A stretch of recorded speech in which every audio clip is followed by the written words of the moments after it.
The college football show on the Coach T podcast, presented by Turner Sports Training, TST. Ladies and gentlemen. Yeah. Hey. You know what time it is? Yeah. You know what time it is? You are watching a master at work. Some people are probably like, what time is it?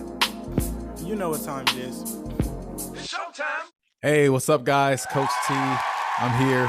Coach Mook, he's here. Say what up. What's up? There we go. This is the college football show on the Coach T podcast. We are back. My wife told me not to say that, but we are back. I love being back. College football is almost back. This is the opening weekend this weekend, so we're only a few days away. And let's get right into the matchup. First marquee matchup that we're going to hit on for the opening weekend will be Georgia versus Clemson. This will be played at the Bank of America Stadium in Charlotte, North Carolina. Mook, do you want to begin? Sure. This what could be a preview of a playoff game, honestly, if everything goes right. But for both these teams, but to set kind of the season going the right way, for either one of them, a win here is pretty important. Starting out with Georgia, I think Kirby Smart really needs this to kind of, I guess, maybe take Georgia to that next level. They've been kind of hanging on that the also mentions not the top four, but they've been at the 5-6 mark. I think this would be a big game to move past that. I think with quarterback JT Daniels, USC transfer, they might have the guy there to help push them through there. They have 4 starters back from last year on the offense. So I think that'll be a good one. Zamir White is back. He should lead a committee of running backs. And I think offensively they are going to roll. Defensively, the front seven will be very good. They are very fast. They're very aggressive. They're led by Nakobe Dean. He's their leading tackler returning. And their secondary might be a little bit of a question, but I think the front seven, you know as well as I do, a good pass rush helps out your secondary immensely. T. Clemson, I mean, they're at the Alabama State now where, it's just reload. They only come back with 5 on offense, but, I think with, DJ, I'll mess it up. Ugalele. There we go. Yeah, I say Ugalele. Yeah. Ugalele? Yeah. I knew I was going to screw it up. We were bound to screw it up at some point. So.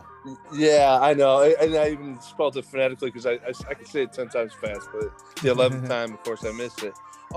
Last year, his first start, I saw him when Trevor Lawrence was out and they were playing BC. Started off a little bit rough. Second half picked it up and never looked back in his start. So I expect him to be really good. But when you lose generational talents like Travis Etienne at running back and Amari Rodgers at wide receiver, it's really hard to replace that. Well, unless you have all 5-star guys to replace them with. So I look to see a new cast from Clemson kind of in that way, but defensively they'll be sound. I do like and I guess this might be an upset to somebody.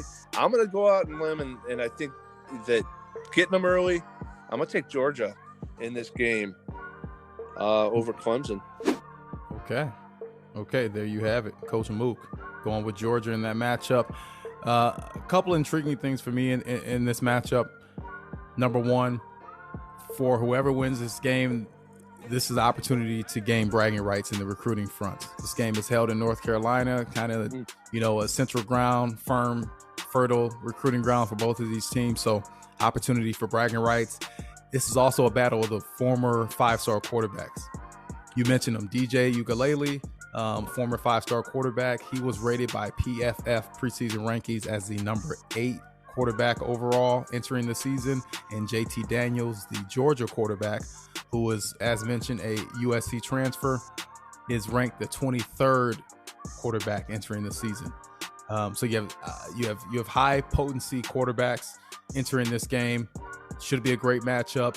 I'm really intrigued to see iron versus iron. This is what I'm calling this matchup because both of these defenses are typically strong defenses, typically the stronger units of these programs.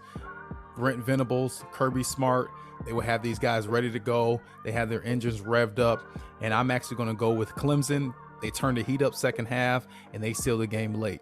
It should be a great ball game. I'm excited for it, definitely. All right, next matchup, LSU versus UCLA. This is at the Rose Bowl. I will begin here. I want to give a shout out to my former college teammate, the UCLA offensive coordinator, Justin Fry. What up, Fry, man? How you doing?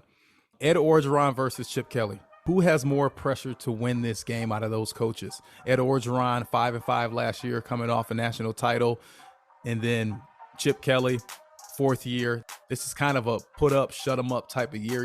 Either poop or get off the pot if you're Chip Kelly. So you need one of these coaches is going to need this win bad. It'll be a great way to get his name out of the fire maybe a little bit. Chip Kelly has to get it done. There's no reason why they cannot compete with LSU, especially early in the season. I know LSU typically has more talent, but LSU is traveling all the way to sunny California, pretty California. They were not great on the road last year. They have a lot of holes that they have to fill now. Derek Stingley Jr. in the backfield on the defensive side for LSU. He will make plays. I understand that. Miles Brennan, I think he was rated the number 9 overall quarterback according to PFF preseason rankings. So LSU has talent, but I think for UCLA, if you're asking me who has more pressure to win, it is Chip Kelly. He should be able to get this done. Now, that doesn't ease any of the pressure of Orgeron. As mentioned, 5-5 last year. He has to get a strong start to this year after what felt was such a sour year last year. So my pick here, I'm actually going to go with UCLA. I have UCLA winning in a shootout. I think sunny Pasadena, California, this would be a great opportunity for both these teams to show what they got, and I think a lot of points will be scored. So I'm going to go with UCLA winning that matchup. Wow. You know what? I tell you, it's not a crazy pick. I mean, I think that somebody that hasn't really looked at what's going on, it might be, on the first glance, like, wow, he just took that. But when you kind of dig in a little bit more, it is a little more interesting than I first thought at first blush. But I think it's kind of weird that, I guess the sign of the times that, Ed Orgeron, he wins a national championship 2 years ago. He has a disappointing 5-5 season, and he's on the hot seat.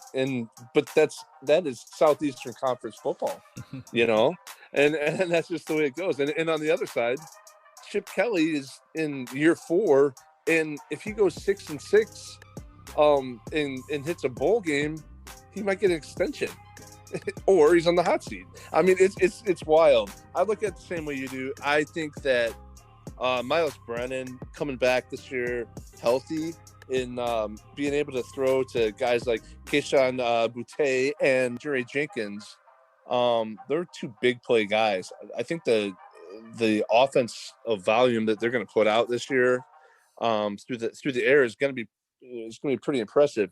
Now, here's the other side of it. So there is the whole secondary back for UCLA. Well, that whole secondary was second to last in the conference, 114th in the country.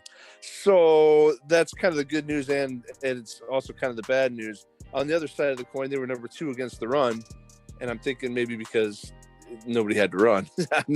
I'm not sure. I never stayed up that late to watch UCLA, but I definitely think that I do like LSU on the road. But you're right. Ed Orgeron's got to bounce back. I think that they'll have a better defensive plan this season. Last year, they were awful. There's just no other way to put it. Bo Pelini's 4-2-5 scheme, they weren't getting it, and he got the heave-ho. But I think they'll bounce back this year. I don't know about a national title contender, but I do like LSU in this game and to have a much improved season. All right, good. Another head-to-head battle between Mook and I. I'm going with UCLA in that matchup. Mook is going with the LSU Tigers. Okay, next matchup, Notre Dame versus Florida State. This will be played at the Bobby Bowden Field at Doak Campbell Stadium in Tallahassee, Florida. I do want to say rest in peace to the legendary Hall of Fame coach, Bobby Bowden, obviously former Florida State famed head coach. One of the guys that I looked up to early on in my college football fandom. I want to say condolences to his family. I know they're going to be rocking it on is that Monday night? Yeah, it's a Monday night game, I believe. Yep, on Monday night. So I know the Florida State faithful, they're going to be loud and proud, and I'm sure they're going to do some type of memorial for Coach Bobby Bowden. So that place is going to be live. It's going to be 7:30 night game. I see a lot of energy in this game. I see a hot Monday night down in Tallahassee, Florida. And I don't know if that's going to work in the favor of the Fighting Irish. I know Brian Kelly has, done a lot to improve that program that is Notre Dame. You look up the last 5 to 7 years, they've been in the Final Four a couple times. Now they've gotten ran over when they've gotten there, but at the same time they've been there and they put NFL products out year to year. You can always find a tight end from there. You can always find you a 1-tech, a 3 technique. You can always find you a receiver now. Think of the Chase Claypools and guys like that. So they have talent. But I just think it's going to be a very, very, very, very emotional night down in Tallahassee, Florida. I got to go with the Seminoles. I got Florida State winning that matchup. Yeah, so just full disclosure from our picks before of overrated teams, I picked Notre Dame as one of my overrated teams, and I did get some texts about that. So maybe I'll make some people feel a little better when I pick them in this ball game. I agree with you. Brian Kelly it's so funny because a couple of years ago, he wasn't good enough. Like, even though he was winning 10 games, and all he's done is make a couple more trips to the playoff, and a career record of 273-96. That's pretty amazing in this day and age for a coach to be around that long. But okay, look, Notre Dame's run game, Kyron Williams is going to be the guy that paces them. Jack Cohn coming over from Wisconsin, he's an accurate guy. He's not a huge arm, kind of a game manager, and with a tight end like Michael Mayer, I think he can move the ball down the field. I think that defensively, they'll play well. They, like you said, I mean, their defensive line just keeps plugging and playing in there, and I think that they got a nice safety in Kyle Hamilton that's going to help out. Florida State, here's my question. Quarterback. They still haven't announced if it's going to be McKenzie Milton or Jordan Travis. Jordan Travis is a lot more, dynamic, but he's also very inaccurate, and it makes his very inconsistent. But he's a dual threat. 500 yards rushing, 1,000 yards passing last year. He might be the better choice here because you just don't know with McKenzie Milton. I would love to see McKenzie Milton get that job just because of the story with him overcoming the injuries, and he was never supposed to play football again. The emotion of that night is going to be a lot. It's going to be hard to overcome, and it's also going to be hard to sustain that emotion if you're Florida State. I think that Notre Dame stays a little more poised and wins a tight ball game on the road. I love it, Mook. Great job. Okay, next. It's a topic that is, if you know anything about college football, this topic has been circling for some time now. It is official. The Big Ten, the Pac-12, and the ACC are making a quote-unquote alliance. I don't know what that necessarily means. I think that's more of a handshake deal for right now. But Mook, what are your initial feelings on the alliance? So I think obviously it's a a quick kind of response back to the Texas and the Oklahoma moving to the Southeastern Conference. I think that it's kind of a way for the three conferences to kind of make a little deal that, hey, we're going to keep some regionality to to our game. We want to keep our conferences intact. And, you know, we also don't want the SEC to turn college football into some type of Premier League soccer thing, which, you know, I mean, in some ways it seems like, you know, there's people that want it to go that way. But I think that, you know, if they can get the scheduling right, if they, you know, make a commitment to schedule each other, you know, there was no real commitment to not poaching each other's teams. So that's a little interesting. But, you know, I think that if they could figure out some way to share the revenue, if that's what they want, and, you know, the TV market, you know, they all have different contracts with the networks. So I don't know how that is, but here's the one thing I will say with the SEC getting Oklahoma and Texas, you know, Texas in some ways broke up the Big, you know, 12 a long time ago when Nebraska and Colorado and A&M and Missouri left because they started the Longhorn Network. Well, that hasn't really worked out for them that well. And, you know, that's a big part of them going to the SEC is to, you know, the SEC add those brands to get them even more money in television contracts, but the Big Ten still makes more than those two combined. So I don't know. We'll see where this goes. But I hope that it keeps the college football kind of where it is right now for a while and not get too crazy into a Premier League type model. Yeah, you said it for us true college football fans. We don't want it to turn into a Premier League. We don't want it to turn into, you know, monopoly of college football programs and brands. And yes, it somewhat is that now, but in the same breath, I just want to make sure that these programs and these players, these coaches, these alumni, they're able to support their teams, but it's not at the sacrifice of the fans or the players. So I want that to be first and foremost. I do understand the Big Ten business side of things, saying, hey, let's make sure that we do have a response to what the SEC is doing. The Big Ten, the ACC, and the Pac-12, they have power, but especially the Big Ten. It is the Big Ten for a reason. In the Midwest here, I mean, football is huge. It may not be SEC big, but it's number two, and it's pretty close. And then you add in the basketball factors, things like that. There are a lot of really big programs with big profiles and big brands that play in the Big Ten, and then you add in the ACC programs like Clemson, programs like Florida State. I know Notre Dame is an independent.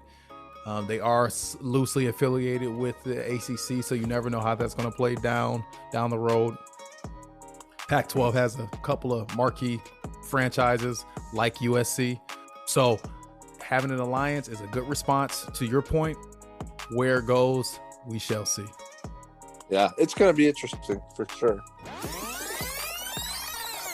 Next segment, this is presented by Hobart Pop Warner. There you go, Coach Mook. All right. There you go. So this is our Heisman hopefuls. We're going to name our top candidates and why, and then we're going to give you a little dark horse action. My top candidate, I'm going to go with Sam Howell, University of North Carolina quarterback. I want you to hear this. UNC does not play a ranked opponent until week 6. So that means more and more stats for Sam Howell against some inferior opponents. And then he's going to have week 6, week 7, and week 8. He's going to play Florida State. Then he's going to go to Miami and play. And then they're playing Notre Dame. So that is a 3-week stretch where Sam Howell can set the world on fire. Mook, who do you have? Well, I got, I'm going to go with Spencer Rattler. I gotta be honest, last year at the beginning of the year, I was not very enamored of him. As I watched him grow throughout the season, I saw the specialness that the kid has. He's got swag, you know, he's got the swagger, you know, he's got the hype this year. And one of the things I think that he's gonna have is another year of experience in that offense that Lincoln Riley's really tailoring to him. And I mean, we've seen, you know, the quarterbacks the last few years come through there and win the Heismans and be there. And I think that, you know, he's just another one in the line. One of the things I think he's got going for him is something that's not even in his control is Oklahoma is going to finally play some defense this year and give him more opportunities with the football. I think his numbers are going to be ridiculous. And I think that so long as they get themselves into the playoff, he's going to be the guy if I had to pick one right now as my favorite. I like it. Dark horse candidate. I am going with quarterback Grayson McCall of Coastal Carolina. Last season, he accounted for 33 touchdowns and an 11-1 record. Now, we just talked about the alliances and the conferences and all that. I think with all this stuff going on left and right with the alliances, I think there is a chance that this may be the last chance for a group of 5 player to win the Heisman. So I'm going with Grayson McCall for a dark horse candidate. He's going to light it up this year. I love the blue turf. Go Chancellors. There you go. I actually on vacation, I passed by the campus there. I was surprised on the way to Myrtle Beach, and I was like, whoa, all of a sudden it's exciting to see Coastal Carolina. I didn't think in my life I would ever care, but I mean, they got something going on there, and yeah, that turf. I don't know if I love that turf. The teal turf. I don't know if I love that turf. Yeah, that's hard. I like Boise State away games a lot more than their home games, but it is hard on the eyes for me. But you know what? This was hard. There was a lot of guys that I really like.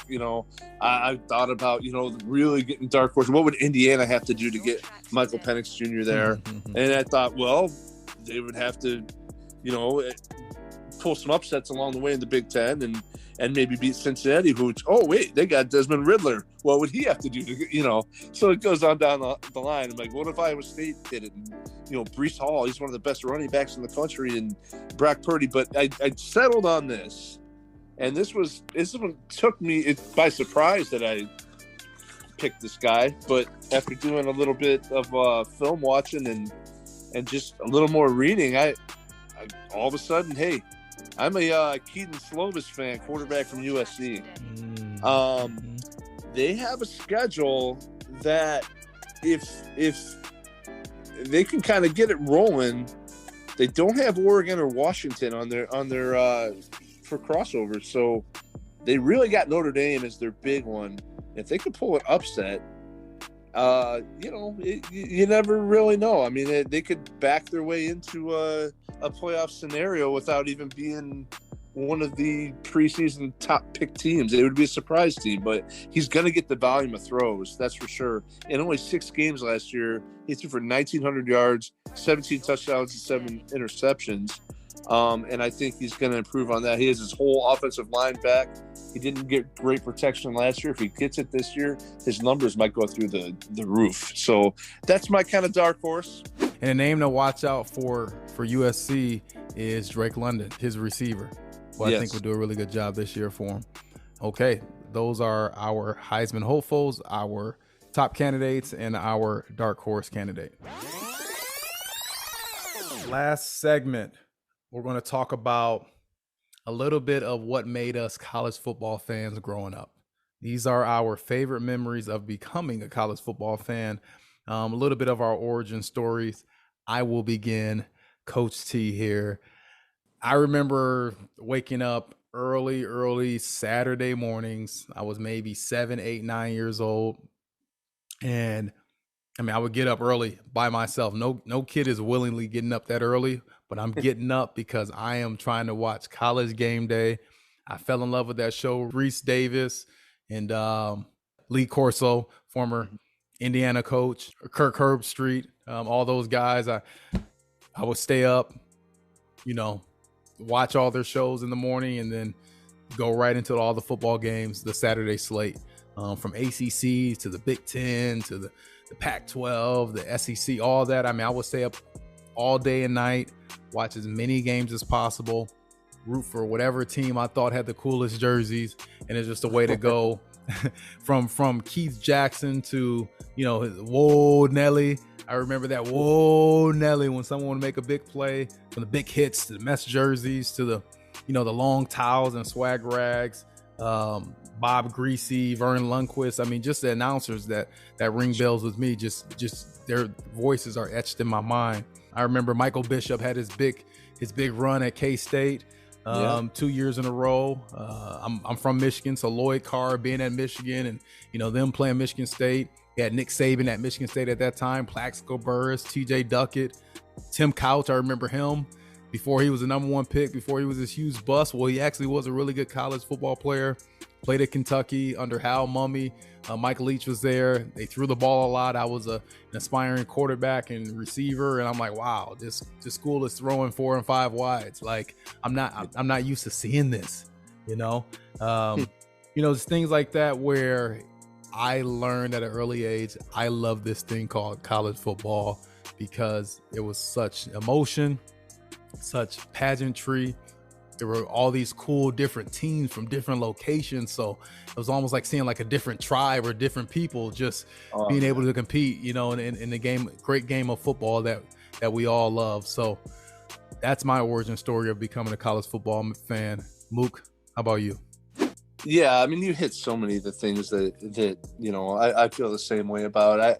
I think that, you know, there's always as a kid, a little bit of a newness every week when you watch college football, because there was a new team that you didn't really know a thing about that you know, you had to see their highlights, whether, you know, I never knew anything about University of Houston, and here I'm watching Andre Ware throw, you know, what was unheard of, 600 yards a game. You know, the regionality of the rivalries, it's so much different than the NFL. I love the NFL, don't get me wrong. I love the Bears-Packers rivalry. You know, the divisions aren't the same as let's put it this way. Who cares about Michigan and Minnesota except for fans of the Big Ten that love schools? And guess what? There's a heck of a lot of them that'll fill a bigger stadium than an NFL stadium to watch it. You're that's right. The part about college football is that there are people that will drive 8-9 hours on game day or the night before to fill an opponent's stadium. Where, you know, the NFL, it's like where do I get this the corporate tickets and whatever. It's a different crowd. It's a different feel. Growing up, I think that, and kind of my you know, the reason I guess I love Nebraska is you know, Thanksgiving Day was Nebraska, Oklahoma, and Nebraska was kind of the same way that we were here in Hobart, you know, Indiana. Is like they were the team that was really good, but just couldn't get over that hump to win, you know, championships. And then kind of the late 80s and into the run in the 90s, well, both of them peaked at the same time and were winning the championship. So it was really special for me to be, you know, a fan of that. But you know, the names of the people that, you know, I grew up watching, that, you know, seeing Herschel Walker and Bo Jackson and, you know, Rocket Ishmael running back a punt, booing the Boz, you know, watching Tommy Frazier, you know, shake off, you know, 5 Florida Gators to run a touchdown, hating everybody from the U, Warren Sapp, and then when they got to the league, loving them all. You know, it's you know, the Peter Warwicks, the Vince Youngs, the Mike Vicks, the Antoine Randall-Els, and players from your area. That was always the coolest thing about college football, is when you saw a guy break from your area and you got to watch him on TV. So, but the pageantry, the rivalries, the uniforms. Yeah, the uniforms, the helmets. The pride stickers, you know, everything. It's the band. Yep, the crazy fans rushing the field. Absolutely, tearing down goalposts. Yeah. College football, love it. Yeah. Well, college football is just a few days away. Mook, I thank you for this. This was the College Football Show on the Coach T podcast. From Coach Mook to me, Coach T, I want to say peace. Keep supporting us, keep showing love, and we'll keep bringing you more heat.